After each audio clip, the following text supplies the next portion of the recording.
Ano-ano nga ba ang mga prutas na pwede nating ipakain o ibigay sa ating mga alagang aso?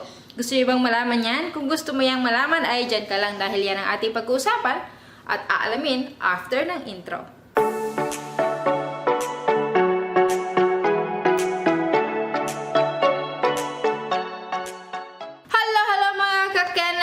For another video. Sa video na ito, gaya ng sinabi ko, ay pag-uusapan natin kung ano nga ba itong mga prutas or mga fruits na safe na ibigay at ipakain sa ating mga alagang aso. At mamaya, abangan ninyo, panoorin nyo hanggang sa dulo dahil sa dulo ng video na ito ay bibigyan ko kayo naman ng mga tips kung paano naman ipakain itong mga babanggitin kong mga prutas sa inyong mga alagang aso.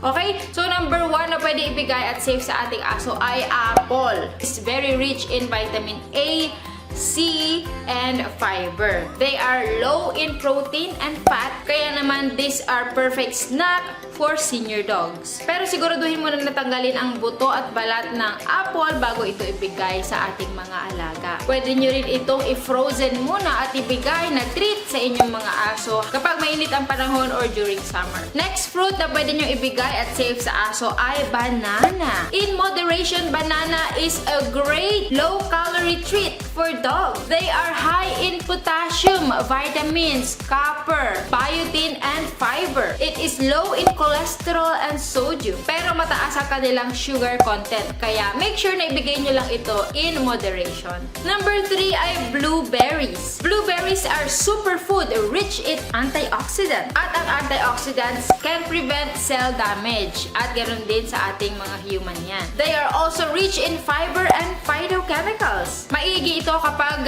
tinuturuan nyo yung inyong aso to catch treats in the air. Napakainan nitong blueberries as an alternative dun sa mga nabibili natin ng mga treats sa stores. Number 4, melon. Ayan, so melon ay very rich in nutrients din. Very low in calories and rich in fiber and water. Pero take note na ang melon ay mataas ang kanyang sugar content, kaya make sure na ibigay nyo lang siya in moderation, especially sa mga aso na overweight or mga may diabetes.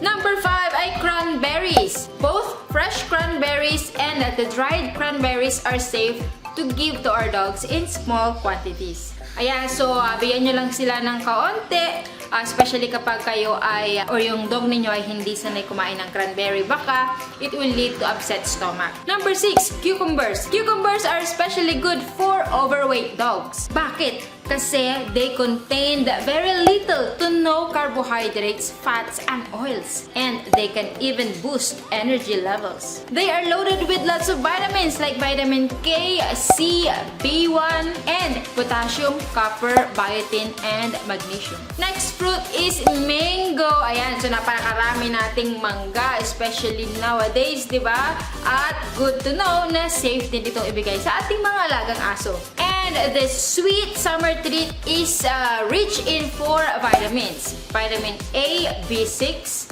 C, and E. They also have potassium, beta-carotene, and alpha-carotene. Just remember, as most fruit, kailangan tanggalin muna natin ang kanilang buto para maiwasan silang ma-choke. And take note that mango is also high in sugar, kaya dapat ay konti-konti lang ang ating bigay. Next on our list is oranges. Oranges is, we all know, very rich in vitamin C. And it's also rich in potassium and fiber. Make sure lang na kapag bibigyan natin ng mga oranges ang ating mga aso, ay tanggalin natin yung balat bago natin ito ibigay dahil some says that yung balat can cause some irritation sa kanilang digestion. Next on our list is pineapple. Ayan, napapanahon na rin ng ating mga pineapple ngayon. Sobrang daming pineapple at again, good to know na ang pineapple is also good for our dogs. Pineapple is also a great sweet treat for dogs, pero syempre make sure na tanggalin ang kanilang mga balat. Balatan niyo muna para tanggalin yung mga matitinik na part at syempre yung crown niya, yung hawakan. Para syempre hindi masugatan yung ating aso. This another tropical fruit is very rich in vitamins, minerals, and fiber.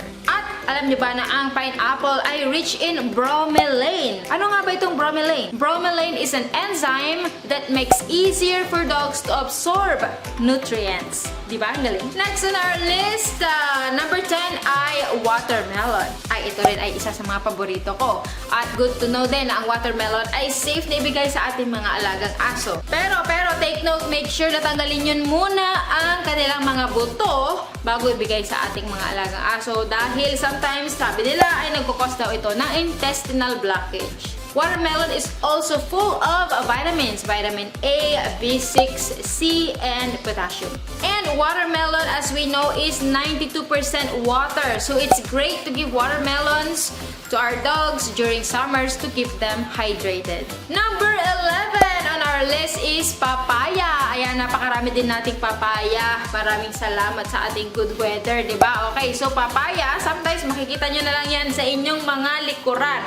And it's good to know that papaya is also good for our dogs. And similar to other fruits, kailangan tanggalin muna yung mga buto ng papaya bago natin ipakain sa ating mga alagang aso. So, syempre, balatan natin siya, tanggalin ang mga seeds, and then chop it into pieces, small pieces na kayang kainin ng ating mga alagang aso.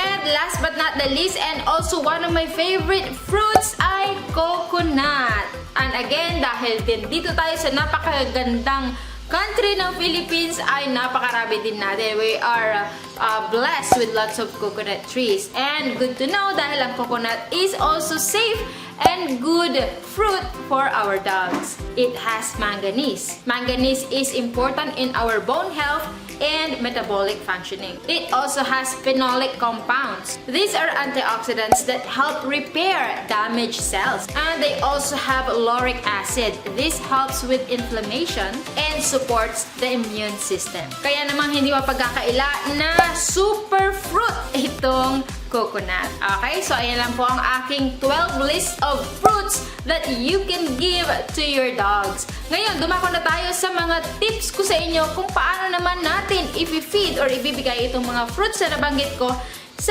ating mga alagang aso, especially kapag hindi pa sila nakakatikim or kumakain ng fruits. Okay, ito yung aking mga tips na mabibigay. Number 1, always talk to your veterinarian, okay, about giving fruits to your dogs. Number 2, ay always give small portion muna if you are only introducing or first time nakakain ng dog ninyo yung certain fruit na yon. Okay, para malaman natin kung meron siyang mga allergic reactions or adverse reaction dun sa fruit na yun. Sometimes it can cause gas or upset stomach. Okay, next is as much as possible, give only organic fruits para syempre iwas pesticide tayo at syempre mas healthy yun para sa ating mga alagang aso. Next ay always remove seeds. Yan, kung may yung prutas ay may mga seeds or buto, kailangan tanggalin muna natin yan bago ibigay sa ating mga alagang aso para ma-prevent ang intestinal blockage. Next is kung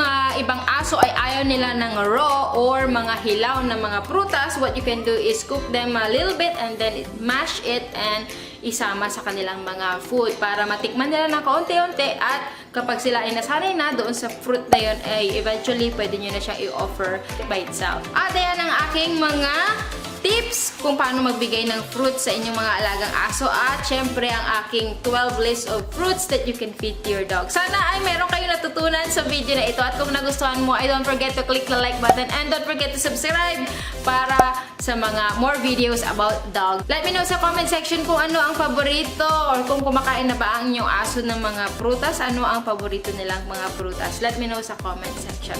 Alright, thank you so much sa pagsama mo sa akin. I'll see you again next time only here sa Munting Kennel. Bye!